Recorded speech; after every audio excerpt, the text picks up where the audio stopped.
आवा मोरी शारदा भवानी होत हाथवा में भिड़ाली है हाथवा में भिड़ाली है हो मोरी मैया सुखी राख्यू मोरा परिवार होत ज्ञान बरसायु होत ज्ञान बरसायु हो मोरी मैया सुखी राख्यू मोरा परिवार होत ज्ञान बरसायु होत ज्ञान बरसायु हो जैसे दिहु जीवन के साथी होत वही से करम दिहु होई से धर्म दिहु हो मोरी मैया सुखी राख्यू नाई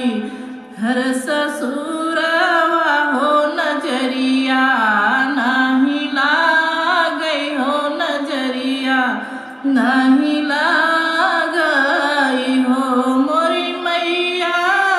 सुखी राख्यू नाई हर ससुरवा हो नजरिया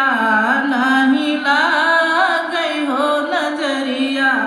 नहीं लागई हो सुखी राख्यू माई बाबा होत बहिनी भौजइया होत बहिनी भौजइया हो खुश राख्यू मैया बाबा होत बहिनी भौजइया होत बहिनी भौजइया हो मोरी मैया सुखी राख्यू भैया भतीजवा हो नजरिया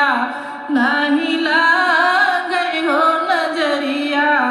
नहीं लागई हो मोरी मैया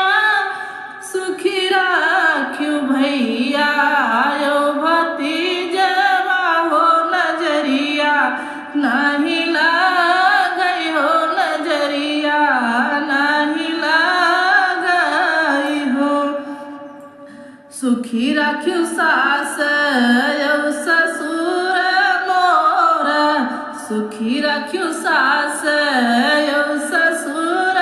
मोरा हर जेठा हो जेठानी मोरा हो रे मैया सुखी राख्यू देवा नदिया हो नजरिया नहीं लागई हो नजरिया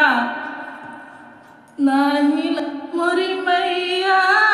सुखी राख्यू देवर नदिया हो नजरिया नहीं लागई हो नजरिया नहीं लागई हो अमर राख्यू मांगी के स्वधुरवा होत गोदी के ललनवा होत गोदी के ललनवा हो मोरी मैया कंठ में आई के बिराजा हो सोहरवा तोहरा गायब हो सोहरवा तोहरा गायब हो मोरी मैया कंठ में आई के बिराजा होत गुण तोहरा